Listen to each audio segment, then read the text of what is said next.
Hey guys, I'm here today with Ryan Dyck, and Ryan has been part of our real estate team now for quite a few years. You joined back in 2021, if I remember correctly. End of 2020, September 2020. Oh yeah, end of 2020. That's Yeah. right.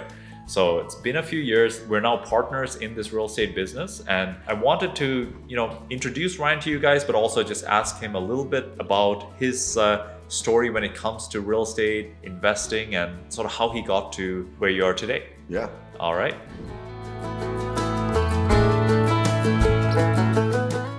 So if you're new to our channel, my name is Koukun and we run a real estate team here in the Niagara region. If you're interested in booking a quick 15-minute call, there's a link in the comments below, and there's some links to some guides that we have available as well, so check those out.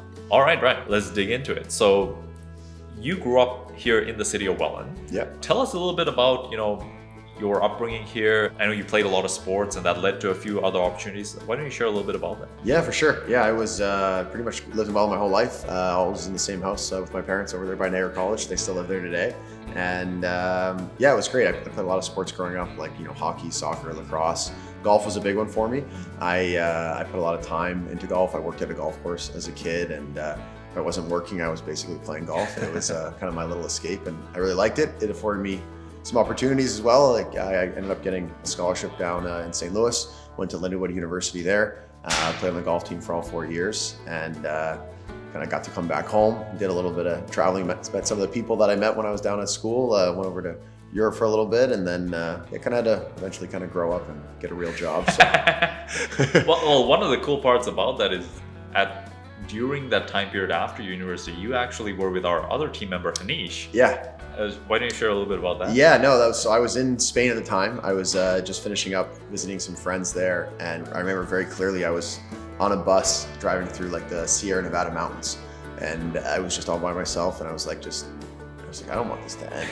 So I just picked up the phone, and I called Hanish, and I was like, he was playing professional golf down in South Africa. Okay. And I was like, hey man, like what's going on? He's like, oh, just hang out. And I'm like, hey, if I get to you, can I sleep on your couch for a couple weeks? And he's like, dude, just get here. You got a spot. We'll take care of you. Oh man. And so that moment I started looking up flights on my phone.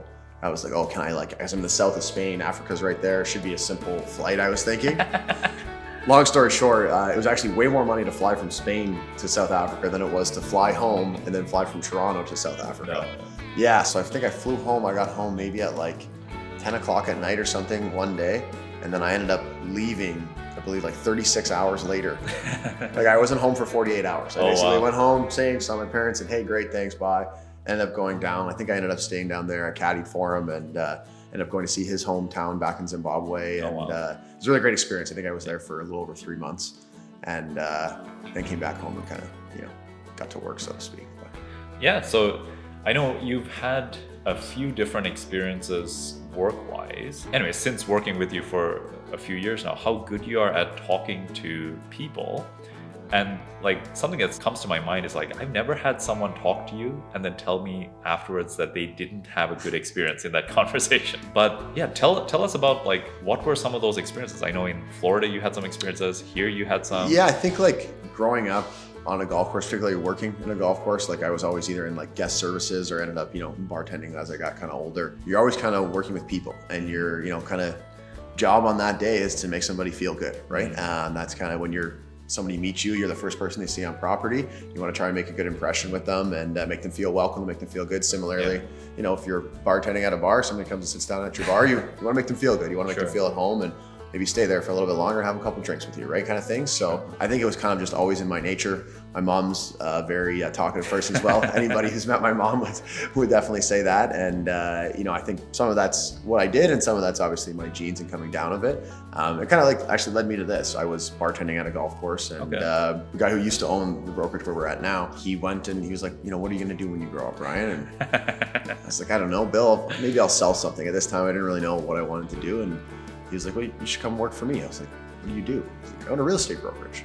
And that was right before I went down and did some traveling. So when I was traveling, I read a bunch about real estate and got back home and just dove right in. As soon as we got back from seeing Hanish down there, basically signed up for the real estate course, took it in 5 months, and then got right into it. And then I think we met probably about like 9 months after, maybe something like that. Oh wow. Or no, maybe a year. I think a year and a bit after, because I got in 2019. That's right. Yeah. Yeah. So about 2020. Yeah. So you picked a very interesting time to start in real estate. You had like a few good months before COVID just shuts everything down. Wild time to start in real estate. Yeah. Yeah. I was. Sometimes you go through these moments in life where you're like, "What did I just do?" Right. I think I started in the like spring, summer of 2019. I was getting my feet wet, kind of like starting to gain some traction, doing okay, and then COVID came like March 2020, basically, right? Yeah. I bought my first house like less than a month before. After with like my first commissions, bought my first house. Like, oh yeah, I'm gonna get into real estate. Then COVID comes, and I'm like, what am I going to do? Oh man. Like, did I just ruin my whole life? And it ended up being probably the best thing I've ever done. After kind of figuring out, I think there was a few months there where nobody really knew what was going on, and then real estate actually started to take off. Kind of at the end, and that's kind of around the time when we met. Was we ended up doing a deal together. That's right. Yeah. My mom actually was walking by a house by their place, saw a for sale by owner sign. Okay. Yeah. And then she told me about it, sent me a picture of the for sale by owner sign. I called them, got the listing, and then your client ended up buying the house. Yeah. Now, if we go back to that story, so you bought your first home fairly early after you started this business, right? Yeah, definitely. You've had some interesting stories about even the closing of that particular purchase. Why don't you share, like, how bad can it get when you're trying to purchase a house? What can possibly happen? Yeah, so to preface this, I don't think this would have worked with it in like any other scenario. I think I would have probably been sued and it could have went really bad. But yeah, essentially, I used a mortgage broker who had helped my family like refinance some, their places back in the day, and he seemed like a good guy. So I used him, and we had everything set up. I think we were supposed to close in January, like early January or January 15th or something like that. Okay. And the week before closing, he just vanished. The lawyer's calling me like, "Hey, where are the mortgage documents?" Yeah. I'm like, "I don't know where the mortgage documents are. What do you mean?" I'm trying to call this guy, I couldn't find him. I ended up calling the owner of the brokerage that he worked for. He couldn't find them. Oh, man. I ended up actually getting in touch with the lender, who they wouldn't speak with me as a real estate agent, but I just kept going to the higher ups and being like, "Hey, I have a commitment that you guys are supposed to fund a deal. We don't have a mortgage commitment. Like, I know you're supposed to talk to the broker, but you got to talk to me because I need to know what the heck's going on." Oh, man. And long story short, that he didn't send them some stuff. I never actually got the full commitment or whatever. But it took me like almost like 2 weeks to find this out, and I'm just extending with the seller. Thankfully, it's an estate sale. Okay. And I'm telling her it's my house. I'm the agent. Like, I think I'm good for it. I don't know what's going on, but we're getting down the wire. They give me a final deadline. Like, we'll give you 2 weeks, but if you don't have your stuff done in 2 weeks, like, you're done. Yeah. We're walking. Yeah. And I ended up calling my bank that I go to every single day, and I explained to them the scenario, and they were like, "We'll get it done for you." Why I didn't start there, I don't know. Long circle there, but yeah, and we ended up closing on it like February 20th, which was like, I think like the rumblings of COVID were like just coming out. That's crazy. And I was like, what are we gonna do? Like, am I gonna be able to? Yeah, it was fun times. So tell us about that particular property. So it was your first home purchase, but it was also done with sort of an investing mindset.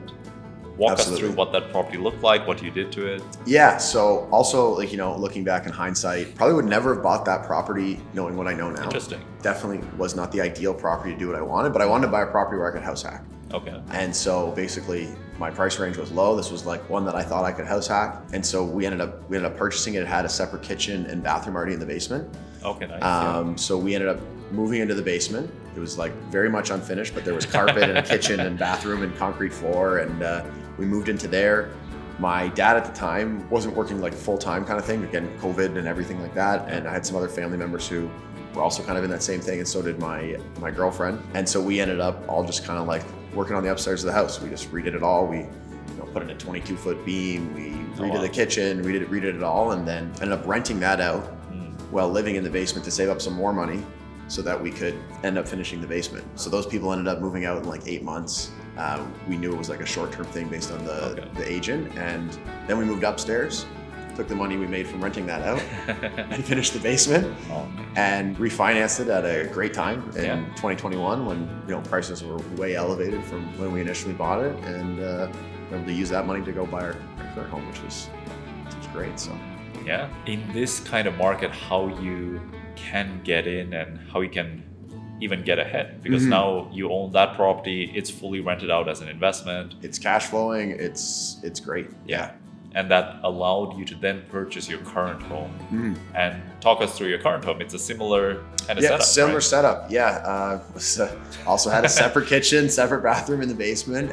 We moved into the basement. This time we kind of more general contracted the upstairs work, just with different trades and whatnot, but we finished the upstairs first, then moved the upstairs, did a few little things downstairs in terms of just sound separation and fire and all that stuff.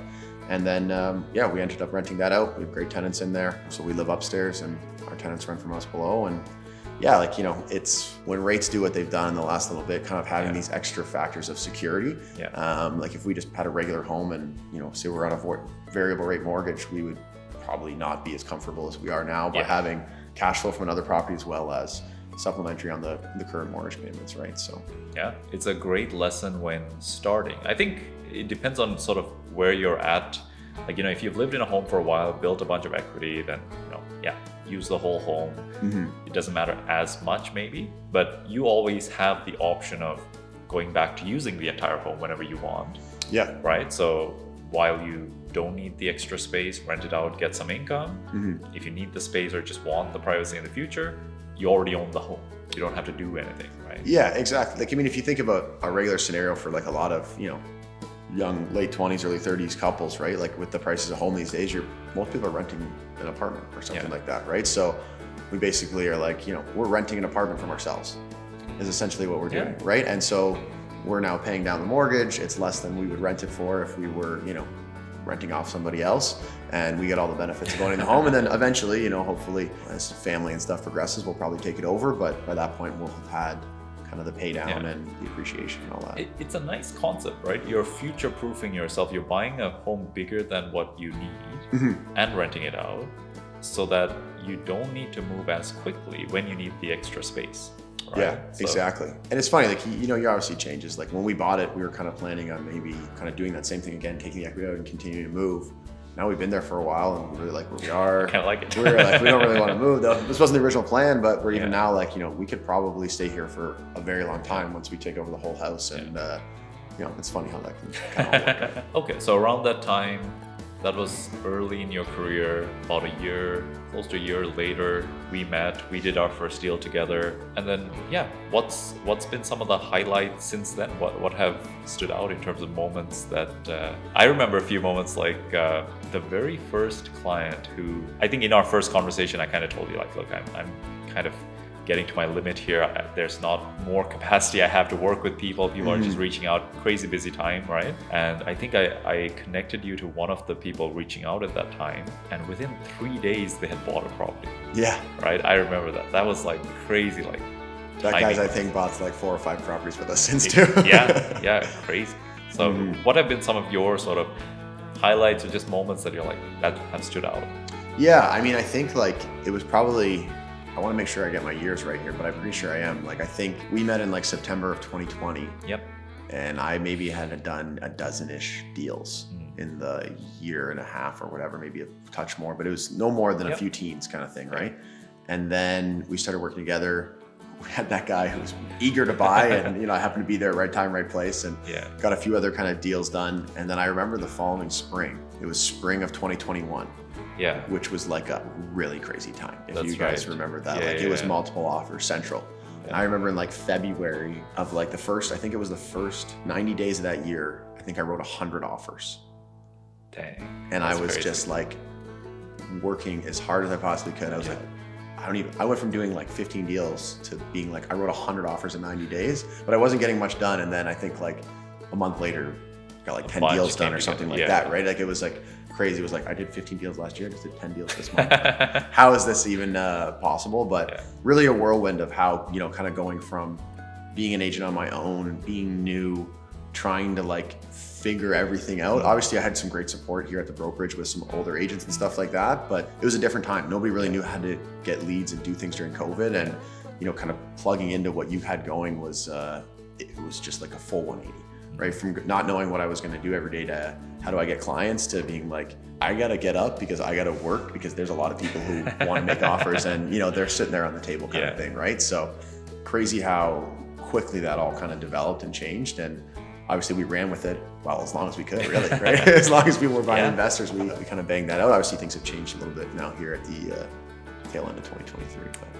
That's 100% for sure. I think what stood out for me when I was working with you, I think even though you said you only did, something like it in the teens in terms of deals, when I was talking to you, your method of finding clients to work with are some of the hardest forms of finding clients. So you were doing open houses, you were doing door knocking, and you were doing it successfully.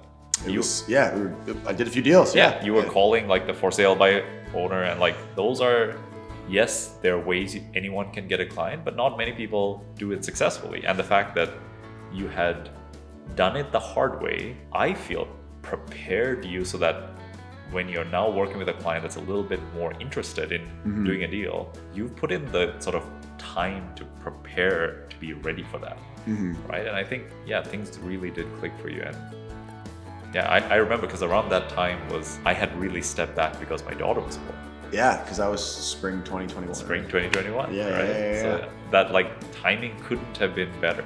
It worked out well for both of us, I think. It really did, man. It really did. So. Yeah, no, it's funny how things kind of evolve, and you never know what's around the corner. I even think, obviously we kind of, every time there was like a price jump, it was always like, we're not going to be able to sell real estate anymore. Oh no, we're gonna have to change our business. Yeah. And then we almost got kind of used to these price jumps. Yeah. And then we were like not worried when they kept jumping. Yeah. And then they stopped jumping. They stopped jumping.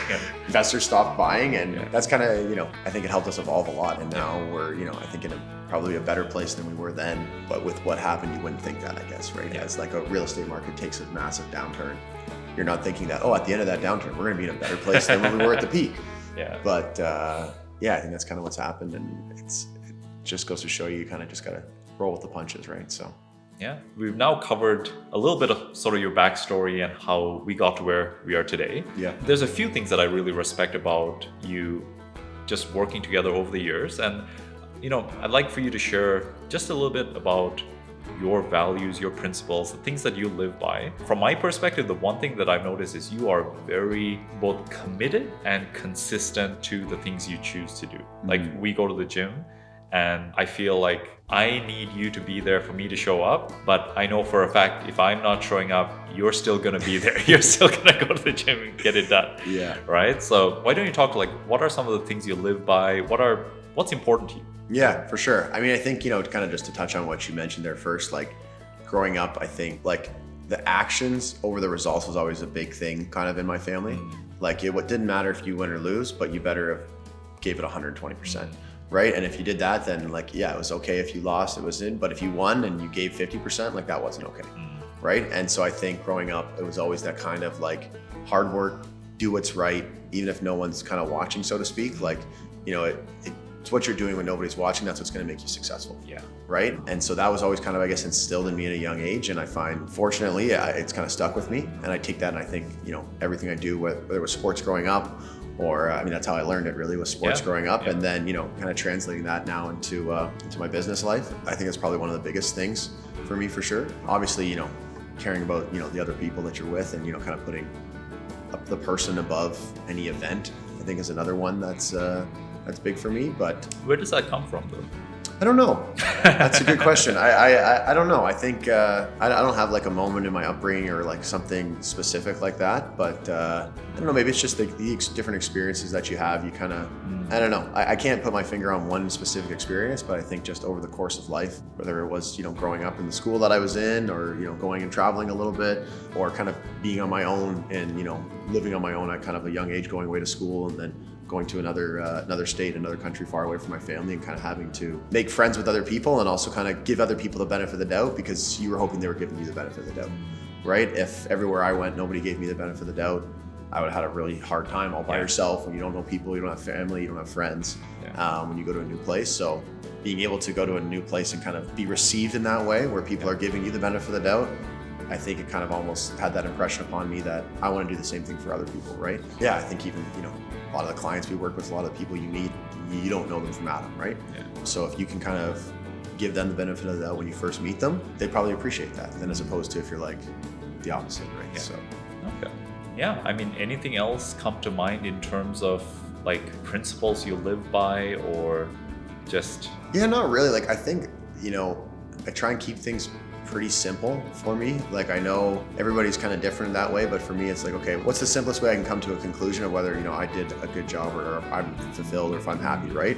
And so it's like, if at the end of the day, I can look back at what I did on the day and be like, I did everything to the best of my ability, then I'm probably okay with what happened.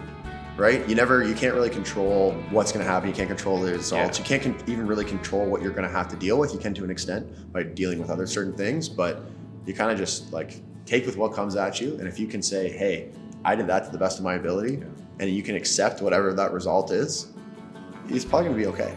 It's kind of hard to do that sometimes, and that's probably my biggest thing is the accepting part. That's definitely what I think, most actively working on. Is I think I try and be pretty good at, okay, I'm going to do my best in this specific scenario, but sometimes it's easy to get attached to that result, especially when you've put in a lot of time or you put in a lot of effort and you want to be like, okay, well, I did all this thing, I want this result, right? But as soon as you kind of attach to that result, that's when things get more stressful. That's when things oftentimes don't work out, right? Whereas if you can just be like, I'm going to do absolutely everything I can in this moment, whatever happens in the future, I'm totally okay with that. I think it works really well. Like I have like sometimes I'll be in the shower in the morning or whatever, and I'm just like, just let me let go of what's happened in the past. Let me be able to be in this present moment, and whatever I do, just accept it. Right? And it's really easy to say, but I think it's really hard to actually, do, especially both on the letting go of the past and accepting the future side, right? Because that's what you don't really have control over. So, but yeah, I don't know. If I do that, that's my principle, I guess. If your younger self could see you now, are there any words of advice you would give him? And how would he feel seeing you in the present? Like the person you've become, what you've accomplished, how you treat other people? I think the biggest thing I would tell that person is, I know when I was growing up anyways, I was surrounded by good people with sports and stuff like that. And you'd hear people tell you, like, you're gonna do fine, don't worry, just keep doing yourself. Or, even maybe like a smaller example, like you're all nervous for a test. And maybe you have your mom or your teacher, like, it's gonna be okay, just go do it, just go be yourself. Go, you've already done this, right? But I never believed that. Okay. It was always like, oh, you're gonna do fine. No, I'm not. I have to find a way to make sure that I'm gonna do fine. Kind of getting back to that, like trying to control the result, or control the future, right? And everything that I've done so far in my life that's worked out has been me like not being worried about it, and me just being myself and going about and accepting what's gonna happen and just kind of going forward from that, right? But as a kid, and even still now sometimes, it's always like you're trying to worry, like, oh, am I gonna be good enough? Am I going to be able to own a house one day? Am I going to be able to, meet somebody that I want to spend the rest of my life with? I'm kind of always like worried about that, but just kind of, there's so many people that tell you, don't worry about it. You're going to be fine. Just go be okay. And it's like, you can actually believe that. If I could somehow tell myself that and actually get myself to believe that, I think that would have been really good advice. Yeah. What I'm hearing almost is like to not put as much pressure on yourself, right? To just let it happen. And almost be confident that you have what it takes to do what you want, right? It's like, I think that's a big one. Is believe that if you do what you think you're going to do or what you say you're going to do, it'll be enough. I think that's a problem for a lot of people. No, 100%. And now, say that 18-year-old version of Brian, he sees you today. What is he thinking of the person you've become?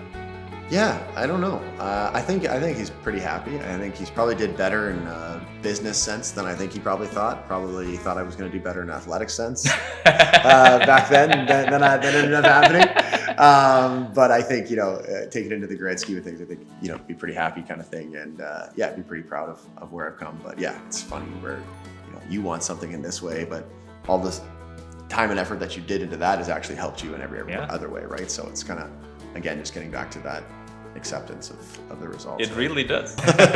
So I hope you enjoyed this video, and if you've stuck around to the end here, just want to thank you for that. This is a longer video. If you haven't already, subscribe to our YouTube channel and give this video a thumbs up. All the best.